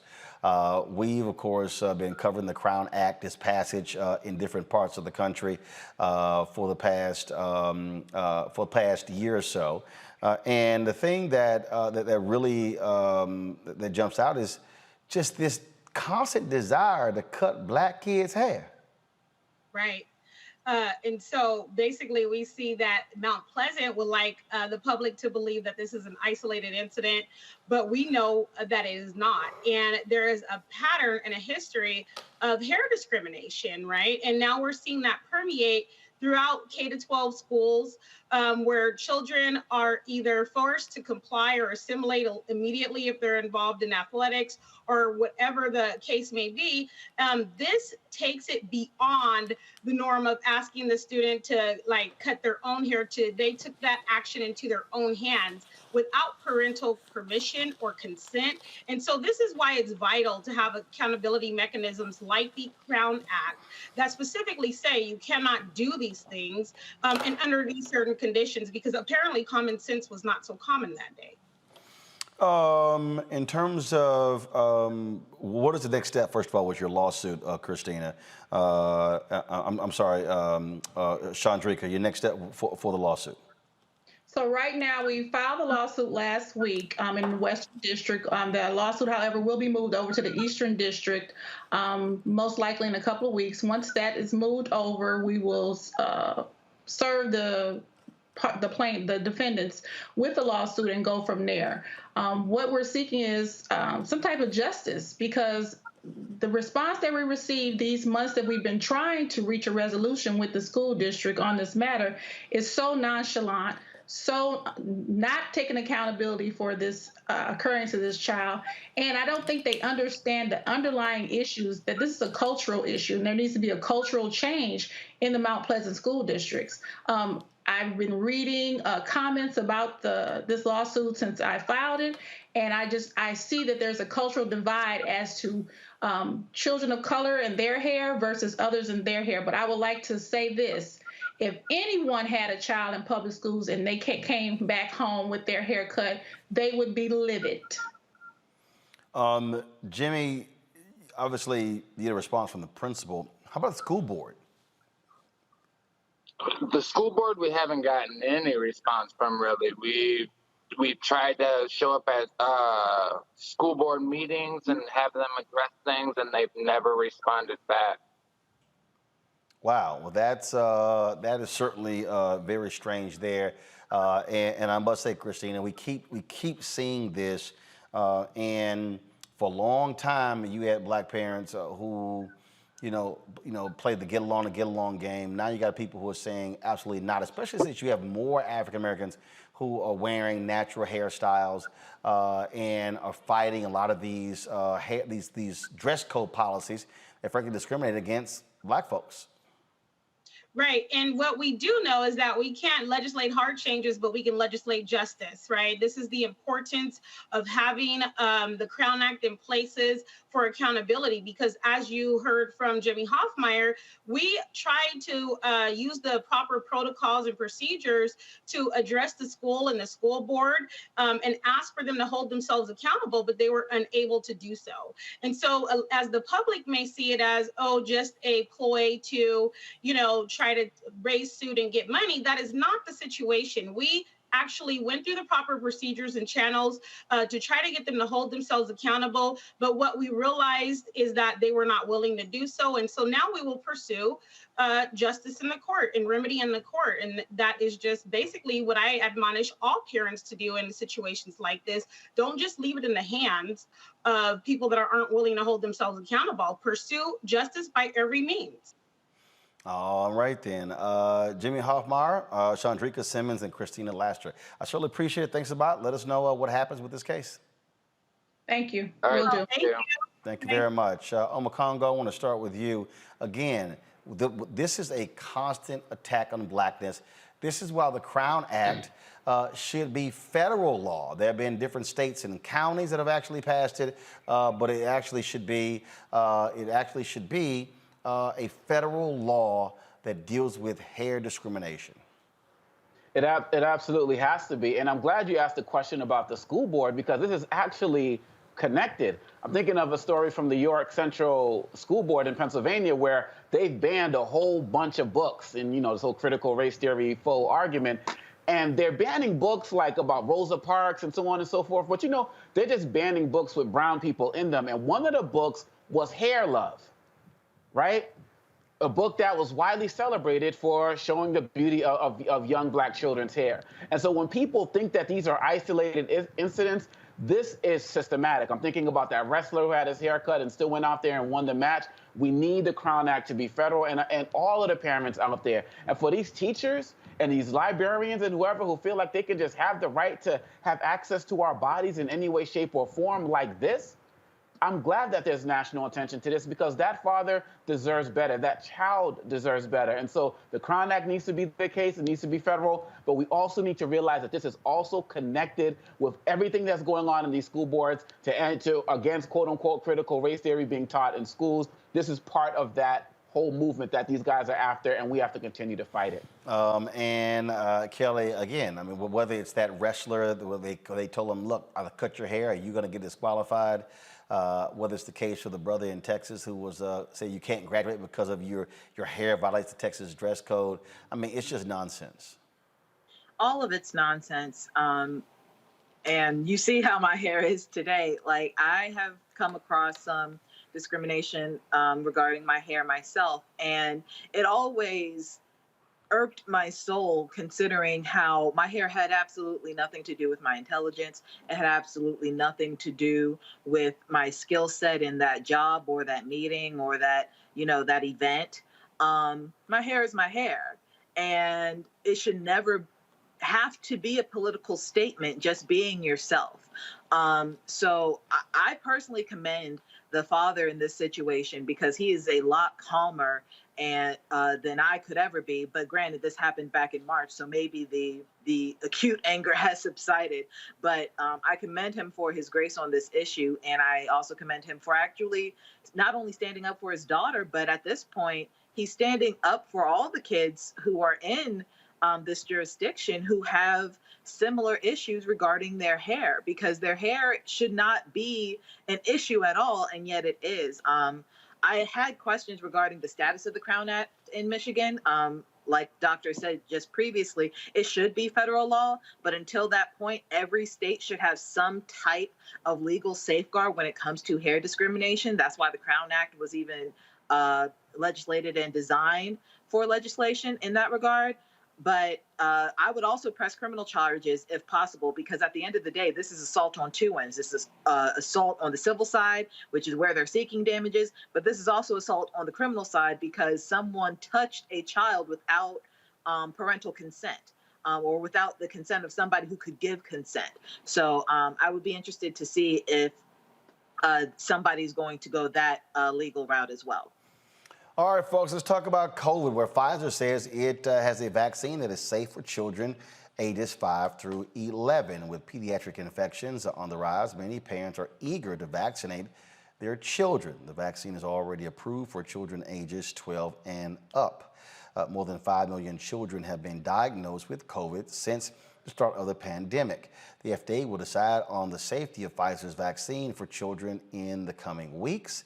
Today, there are 42.9 million reported cases of COVID and 692,000 deaths. In Alabama, there were more deaths than births last year. This is the first time the state that's happened in more than 100 years. Alabama has 64,714 reported deaths and 57,641 births in 2020. The state is battling a war against, of course, the highly contagious Delta variant and running out of ICU beds. Of course, they've had 770,000 reported cases there as well, and 30,210 relate COVID deaths. Not only that, though, the thing that's also that has to be dealt here is that a CDC study finds that the Moderna vaccine is best at preventing COVID-19 hospitalizations, and so that's one of the issues there as well. And so now, all of the FDA says all of the COVID-19 vaccines work well at protecting against COVID hospitalization, but Moderna is better. And so what we're dealing with now here, Omakongo, is, again, what do we do? How do we deal with children who are being impacted? And so Pfizer put the press release out. It has not been certified by the FDA that the Pfizer vaccine is better for kids 5 through 11. Yeah, and for a lot of parents, it's such welcome news. Another milestone today is that we've passed the number of people who've actually died during the flu of 1918 as it relates to the COVID pandemic today. So it is getting worse. You talk about Alabama on track to do that again this year. And you look at New York, you know, where a lot of students who came into the school year came in already testing. They already had COVID going in, and the school has already shut down. We need this, man. We need this out there. Parents are, you know, I got 3 kids, and, you know, my youngest is 6 years old. And so this is something that's on my mind on a regular basis as well. And really, quite honestly, at the end of the day, it's really sad when you see that a lot of what's happening is because governors are just not taking action. They're blocking things like mask mandates and the like. And we have preventable deaths right now. And you talk about the number of children who are getting COVID going up. And I don't know what's going to go into the fall, man. We got another holidays coming up with Thanksgiving and Christmas coming up. So people and Kwanzaa and everything. So I don't know if we're going to have more surges, but our kids need a level of protection, particularly when our political so-called leaders are not going to fight to protect them and do whatever they can to score political points. So I'm happy for this news today. And again, it's safety. Parents want their kids to be safe. Bottom line is those who are under 12, best bet they got is to keep washing their hands, have safe distance, and to wear those masks, Kelly. But the problem is you got these Republican governors who are fighting mask mandates in schools. It's absolutely ridiculous. To me, it just feels like these politicians do not care about our kids, because it does not make sense that you are fighting against preventative measures against a global pandemic by telling people not to wear, frankly, the one thing that can keep them from getting it outside of a vaccine. It is absolutely ridiculous to me. And these poor kids, they don't have safeguards like the adults do, being the vaccine. Finally, Pfizer is saying that ages 5 to 11 are able to get it, but we don't know if these parents are going to give the go-ahead to get this vaccine to their kids because of the vaccine hesitancy and the vaccine, frankly, just the vaccine point. It's incredibly frustrating to me that these children have to rely on those who also do not care about them to the extent that they should. If you are a parent who has a tender age child in this age group, please get them vaccinated, because that is the only way we can actually achieve herd immunity. That is the only way we can get a semblance of normalcy back in this country and, you know, in general, the world. But getting a vaccine, just one more vaccine outside of the other immunizations that your child probably already has to be in public school, you know, just get them vaccinated. Just get them vaccinated. Well, you still got a lot of folks who say disagree with that, but you know what? You got folks who are still impacted, such as comedian Chris Rock. He says he has COVID-19. He also was vaccinated, but in a tweet he stated, "Hey guys, I just found out I have COVID. Trust me, you don't want this. Get vaccinated." Speaking of getting vaccinated, wife of Reverend Jesse Jackson Sr., you know what? Before, she didn't want to get vaccinated for COVID. Oh, she now is urging people to do so. This is after she was diagnosed with a severe case of COVID. She, of course, is out of the hospital, Reverend Jackson. He still is at a rehab facility undergoing treatment for his Parkinson's disease and his issue as well. So it's always, again, she was, now, here's what's interesting. Before they said that Jacqueline Jackson didn't get the vaccine shot because of a pre-existing condition, but now she's endorsing it. Sounded to me like she's actually didn't want to take the vaccine, but she'll believe it now. Yeah, I find it very interesting to hear about that as well, because I was wondering, and I'm wondering now, she's still telling people to get it, but still won't do it herself because it's more of a public relations thing. I don't know if she said she's going to get it once she recuperates. I mean, I definitely hope that she does. But it's like they say, when this stuff hits you in the face, all of a sudden, everything changes. And I'm just fortunate, I'm just grateful that neither she nor Reverend Jackson were on their deathbed talking about, you know, can I get the vaccine? I mean, she has an opportunity now to heal, and I hope that she continues to be a strong voice for these vaccinations, because quite honestly, a lot of people are going to listen to her, probably more so than they will him.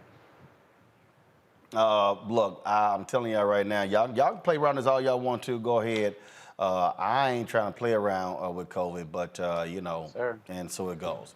All right, folks, 2 former California police officers were headed to court for beating a black teen. Michael Stiles and Omar Villapueda are facing felony assault by a public officer and assault with force likely to cause great bodily harm charges after the brutal beating of Devin Carter during a December 30th, 2020 traffic stop. Now, here's the deal, folks. Watch this video. Boy, it's crazy. Take your seatbelt off. Take your fucking seatbelt off. Okay. I'm down. I'm not resisting. Ow. Get off. I'm not resisting. Yeah, you are. Give him your hand. Give him your hand. Give him your fucking hand. Give him your hand. Give me your fucking hand. Give him your hand. Fucking here. Ow. Give him your hand! Here. I'm on it. I'm done. I got one. Give him your other hand! Ow! Give him your hand! Give him your hand! Your fucking hand, asshole! There. Ow! Yank it. Ow! Yank it.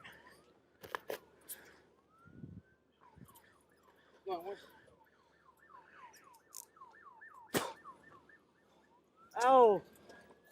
Ow. Ow. Ow. Ow. Double off. I'll throw him in the car. Stand him up.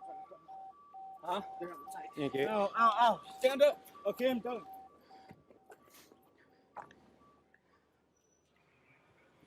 I keep saying, Kelly, the only way you deal with these thuggish cops, you got to indict them, convict them, send them to jail, and take their pensions. That's all.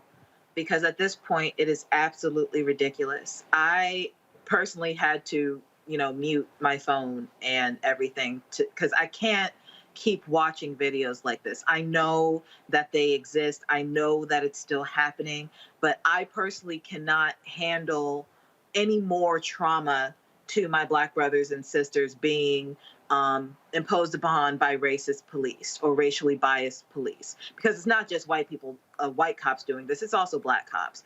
But the fact that it is still this pervasive is triggering, it is traumatic. I can only imagine how scared that young man was on the ground. He's literally screaming, he's not resisting. And by the looks of the video, the pieces that, I have seen previously, he wasn't resisting. But further, it was just excessive force. It was just excessive force. Like, it does not make sense to me how you have every facet of defense and tactics imaginable at your disposal to subdue a suspect in any regard, and you choose to go the most extreme route of violence just because you think our skin is a weapon. It is absurd, it is racist, and they should be up under the jail at this point, because what they did was absolutely disgusting. Yes, they've been fired. All of the administrative stuff is done. At this point, this is purely criminal. They need to be under the jail. Again, Makongo, if you got to have deterrence, and when they say I can get off, that's no deterrent.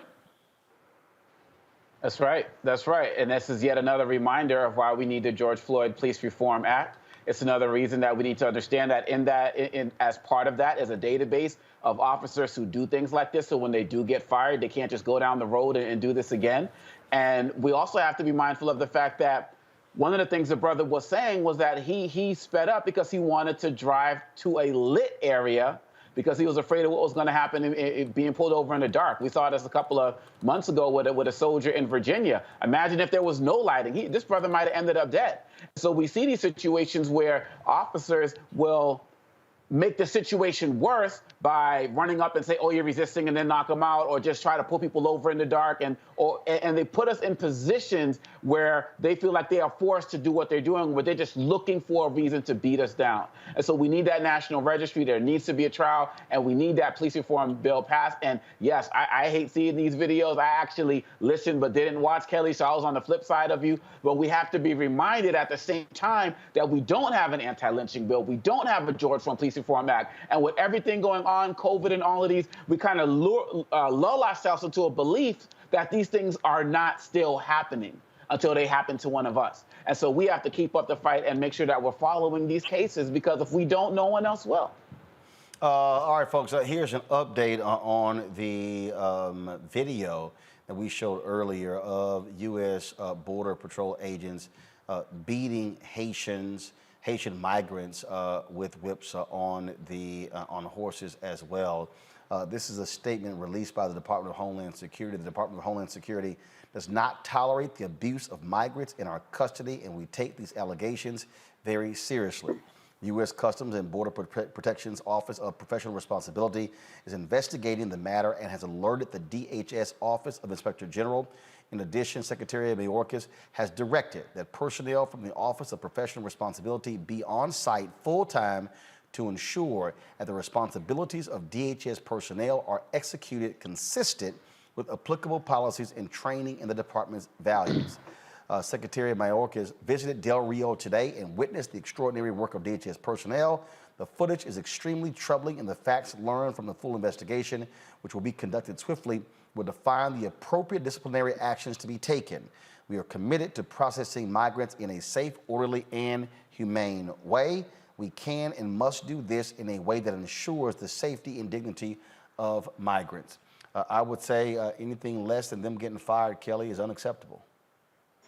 I don't see what's humane about a man with a whip on a horse whipping Black people into submission when they are clearly of no threat to the men on horses with whips. Like, there's no excuse for this whatsoever. And like I said before, or at least I tried to say before, this administration knew what was going on at the border. This administration knew that they were equipped in this way. And if they didn't, they weren't doing their due diligence as an administration regarding who is guarding the border. This is unacceptable on so many fronts. I mean, I'm sorry. It's just unacceptable. It is unacceptable. And that statement to me was a load of BS until I see something otherwise physically, tangibly change. Absolutely. I'm Congo.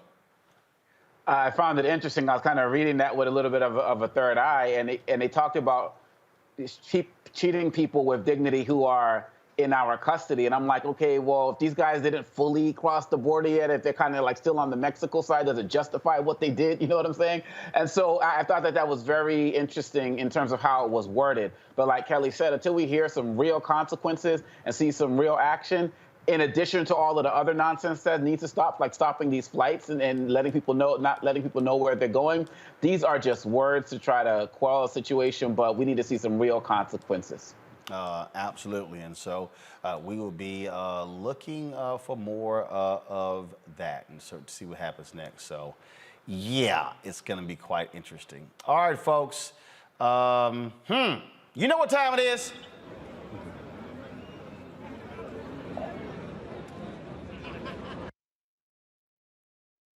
No charcoal grills are allowed. I'm white. I got you, girl. Yeah, illegally selling water without a permit On my property. Whoa! Hey! We don't live here. I'm uncomfortable.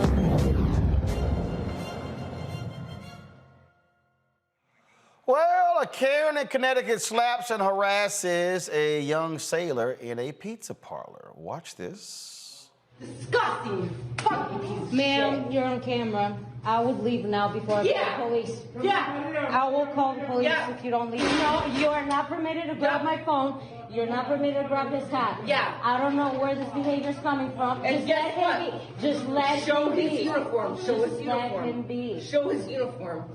You disgrace the U.S. You disgrace the USA. You fucking piece of shit. You put me on it. You put me on. You put me on freaking. Put me on. Put me on. Hey Williams, can you give me Chief's number? What's Chief? Chief That's not a Chief uniform. Powers. You piece of fucking shit. Chief Powers. Well, Lori Desjardins turned herself in after the video of her discrediting Sean Myrtle Jr.'s status in the Navy and slapping him went viral. She's facing third-degree assault and second-degree of breach of the peace. Sean remained calm during the outrageous encounter. See, here's the deal, and this is what we got to confront this, Omakongo. See, we have to be the ones who remain calm when they act a fool. I'm just telling you right now, you put your hands on me, in that case, you actually can get popped right back in it's self-defense.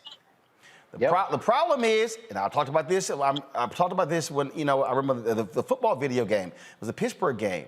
That here's the other problem. When you do respond, you might get countersued. They might try to arrest you. Now you're dealing with this whole legal battle, and so you're sort of stuck in this conundrum.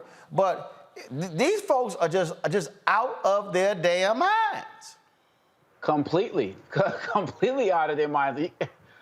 Man, I don't understand. I mean, I understand how he was able to maintain his composure, but it seems like going off of what you're saying, because, you know, police show up and let's say he does respond, you know, physically, they're going to come for him first, period, bottom line, right? And so we have to understand that. And so we do have that legal recourse, but I'm thankful for social media, thankful for these cameras, because that's our recourse, Roland. Yeah, it's going to be extra time, you know, filing these lawsuits and all of these other types of things. Luckily, she got fired from her job as well, but that was because we were doing the work. And when I say we, I'm talking about everybody out there who knows that this is unacceptable. And there's going to be some situations where we're not going to be able to keep calm because ultimately the system is still going to be stacked against us in some way, shape, or form. But we deserve better than this. And isn't there also extra charges that there could be for attacking somebody who's a member of the military as well? And to be quite honest, this is kind of connected to the Hoffmeyer thing, man. You just see it at every level. They're trying to come for us, whether it's our hair, whether it's a uniform, whatever it is. And enough is enough. Man, it's enough. I agree. Kelly? Absolutely. To me, when I first saw this, it was very reminiscent to me of how soldiers would come home from war, you know, World War I, even Vietnam War, and still be discriminated against under Jim Crow laws and the like. Like, she felt in her heart of hearts like she just knew this man wasn't a real soldier because he was a man of color, because he was Black or whatever ethnicity he is. And the fact that she felt so emboldened to assault someone, a soldier no less, because she thought he wasn't a soldier, shows me that it does not matter whether you're in uniform, whether you've served your country or not. Your skin is viewed as a threat. Your skin is viewed as a weapon. And that is what needs to stop here. It is a culture of white supremacy and arrogance and, frankly, stupidity that creates the caucasity that this Karen possessed to actually, you know, have the unmitigated gall to reach out and touch somebody offensively to the point, you know, it does not make sense to me. It's absurd. I keep saying, these folks gonna end up getting their ass whooped, and then they're gonna, oh my God, I got beat. Don't put your hands on people. Don't put your hands on people. All right, folks, some sad news, and that is this here. Comedian Anthony A.J. Johnson, best known for his role as Easy on Friday, appeared in many other films, including House Party, Minister Society, Lethal Weapon 3, The Players Club, and BAPS. He has passed away. His family announced that he passed away at the age of 55. No cause for death was given. He also appeared on Martin and Malcolm and Eddie. And so certainly our prayers go out to comedian A.J. Johnson. Man, 55 years old. Also, Pastor Carl Bean has been laid to rest. He was a Motown artist who released the 1978 Billboard charting song, I Was Born This Way, which inspired Lady Gaga's Born This Way. Archbishop Bean funeral took place on Saturday.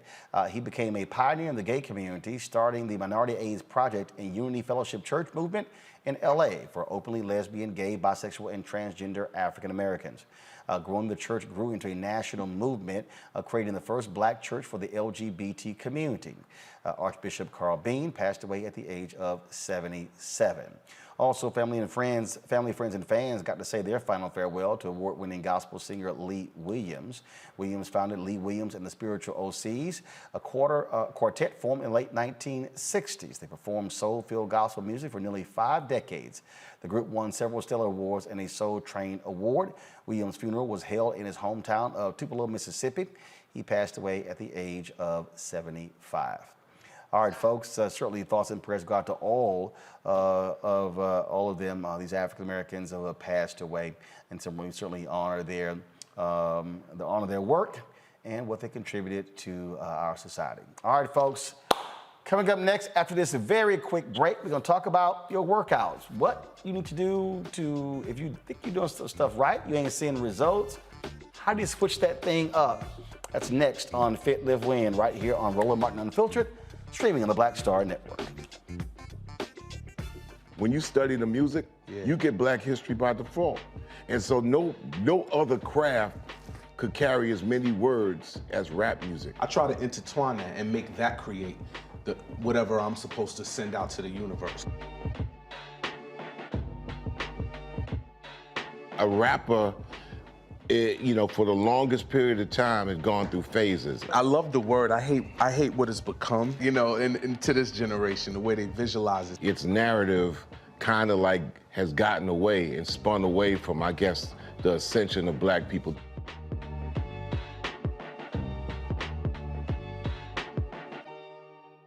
Hi, everybody. This is Jonathan Nelson. Hi, this is Cheryl Lee Ralph, and you are watching Roland Martin, Unfiltered.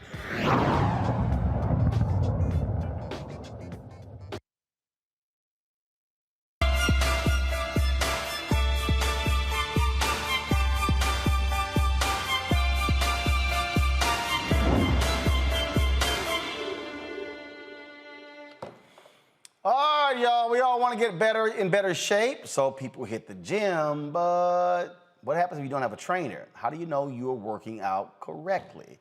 Here to tell us about the top 5 workout mistakes is Dooley Lucius, the founder of Effect Fitness in Atlanta. Glad to have you back on the show. I got a text message last time you were on from somebody who used to work for who said, boy, you had that country boy on the show. I'm sure glad to see him doing well. That was Tyler Perry. Yep. Shout out to Mr. Perry, man. Absolutely. All right, let's talk about these top 5 mistakes. Number 5, the biggest screw up folks make when they are working out. Like I said, bro, I think the biggest mistake people are making right now, man, is just not having a plan. So, like, most people you see in the gym, man, they're kind of wandering around. They don't know what this machine works. They don't know what that machine works, especially if you, like you say, if you don't have a trainer. And I think if you could just educate yourself on simply looking at the machines. Every machine in the gym today, it shows you exactly what body part is working on. So when you're walking in the gym, just simply spend 5 or 10 minutes just educating yourself. If you say, I'm going to do arms today, walk to every machine, look at it. It's going to tell you exactly what to do. And, man, just educate. I want to work biceps today. I want to work chest today. I want to work triceps. Just look at the machines and just educate yourself on simply just that part right there. All right, so what about this whole issue of inadequate nutrition and hydration? So here's the question. If we work out in the morning, do we eat before we work out, after we work out? Do we work out on an empty stomach? Do we do a banana? Do we do protein shake? What do we do? I'm thinking you're doing a little bit of both. So right before the workout in the mornings, which is, in my opinion, it's just my opinion, Ro, it's the best time to work out. Because if you ever miss in the morning, you still got the opportunity to get back in the gym in the afternoon. So in the morning, the best time, to me, it's the best time to work out. You got a little room for error. Because if you miss in the afternoon, there's no way you're getting back in there super late at night. But I would suggest you eating something light, like a piece of fruit, like maybe a protein shake right before a workout. But the key meal, Roland, is right after the workout. Like, you see so many people that don't know what to eat after the workout, and they end up not having a plan, so they're going to get something fast. They end up at some damn fast food restaurant. So I think the most important part is make sure you put the right stuff back in after the workout, because that body is burning. Your body is burning. Your body is burning. So you want to make sure you want to put that protein in there. Make sure you got something, because that body is burning that fat. So you want to make sure you're putting the right stuff back into your body after the workout. Okay. All right. This is probably a good one. Inadequate warm-up. I see this all the time when people play golf. They do not do a proper warm-up. And they see me over there stretching, using my bands, and I'm like, all right, y'all going out there and try to hit cold, see what happens. Yeah, like I said, that's the warm-up. That's the warm-up. That's getting to the gym early. That's having a plan, man. Like I said, from playing golf, for any sport, if you don't warm up properly, I'm telling you, it's not happening. It's just not happening. It's not happening. All right, let's see here. This is probably, I don't know if Kelly and Congo, y'all have this issue. Resting too long in between sets. How long are we supposed to rest? 5 to 10 seconds max, man. 5 to 10 seconds max. But that's where that accountability. 5 to 10 seconds, not like 30? What? No way. Okay. 5 to 10 seconds, man. You got to be back in that next set. You got to be back. But that's what I'm telling you. If you might not have a trainer, but you got to at least have an accountability partner. Even trainers don't like to work out by themselves. Like, I never like to work out by myself. So 5 to 10 seconds, that one person go, you should be hopping right back in after them. Okay, all right, let's see here. All right, no flexibility training. Explain that. That's just the same way you talking about warming up properly. Most people, like I said, have no clue what that means. But that just means just getting warm, man. That's a proper stretch. That's a proper stretch. Not only before the workout, Roland, but after, because your body is super tight after that workout. That's one of the most key times to stretch is right after your workout. Make sure you don't just get in your car and ride 20, 30 minutes back to your destination. Now you're like, oh, my whole body's locked up on me. All right, Kelly Amakongo, y'all got any questions? Anything y'all been doing wrong? You need some help with? When I'm in the gym, I'm actually pretty good at it. But what about for those who don't have the gym membership, who still want to work out? What tips do you have for them who are just getting started? A lot of my friends, myself included, we canceled our gym memberships because of COVID. So the working out and stuff has been increasingly difficult, even more than it was when I was going in the gym, because now I'm afraid to go in the gym because I'm just like, ew, COVID, you know? So how do you, any tips for like inside the house, or because now it's getting colder, so you can't do the outdoor stuff as much. So any tips that you can give us, that'd be great. And back to the same thing, right? Whether you're on subscribing to some app, whether you're on YouTube, like I said, you find you somebody where you know that you can relate to as far as we're talking about just getting that body moving. We're talking about music. We're talking about just stepping. Body weight exercises. You don't need a whole bunch of equipment anymore. Like I said, most of the people going to the gyms don't know how to use these pieces of equipment anyway. So whether we're doing high knees, whether we're doing the basic jumping jacks, the squats, there's just the sit-ups and the push-ups, you literally just start with that. You create your regimen and you just stick to that every day. You can do squats, sit-ups, push-ups, and high knees every single day. You can do that every single day. You're not going to overload on squats, sit-ups, and push-ups because you use your legs every day, you use your arms every day, and you need to be using your stomach every day. So you'll be fine with that. Omokongo? So one of the questions I have is about rest, because people used to say, you know, every other day, get your workout in. Now you're seeing some of these apps, they're saying 21 days straight. Where do you see it as it relates to resting your body nowadays? It's going to be different. It's going to be different per your body. You know what I mean? Like I said, what may work for me won't work for you. And that's why it's so key to not listen to people who just say, okay, 21 straight days. Some people, ain't no way you can handle that. And then what if I feel great on the 21st day? Why would I stop? You know what I mean? So I always tell people, it's for you. It's for you. These workouts are for you. That's why you need to find out exactly what works for your body. I'm not one of these people to come tell you what worked for me and help me get in shape. I want to work with you on what you need for you and your body. All right, then. All right, Dooley, where can people find you? Effect Fitness, man, on Instagram. Same thing on Facebook. Follow us. Hit us up, man. Download our app, Effect Fitness on Demand. I promise you'll love it. You promise we going to love it? I promise you'll love it. Right from your own living room. You ain't got to come to the gym. Well, look, Doc, we certainly appreciate it. And again, folks got to get right. You know, we've got, of course, the winter season coming up. And so I'm quite sure folks want to be straight. Don't want to get caught off guard in the season. We appreciate it. Thanks a lot. Thank you, Ro. All right, thank you very much. All right, folks, that is it for us. Let me thank Omokongo and Kelly for joining us on our panel today. Folks, we're going to stay focused and connected when it comes to what's happening with the Haitian migrants in Texas. I will be pressing the White House again to get somebody on the show. Hopefully, we're going to have the Congressional Black Caucus on the show tomorrow as well. If y'all want to support what we do, be sure to join our Bring the Funk fan club. Every dollar you get goes to support this show. Cash App, $RM Unfiltered, PayPal.me/R Martin Unfiltered, Venmo.com/RM Unfiltered. Zelle is Roland@RolandSMartin.com, Roland@RolandMartinUnfiltered.com. Don't forget to also download the Black Star Network app. That's right, folks. You can watch us right there on the app on your iPhone, your Android phone, Apple TV, Android TV, Roku, Amazon Fire TV and Fire Stick, Xbox One, plus Samsung Smart TV. So please support what we do, folks. We are at 12,000 downloads. We already passed 10,000. Our next goal is to get to 20,000. So let's make it happen. Share with others. Spread the word, folks. We got some great stuff that we're doing. And I cannot wait to unveil the next steps for us. That's it. I'll see you guys tomorrow right here on Roland Martin Unfiltered on the Black Star Network. Holla!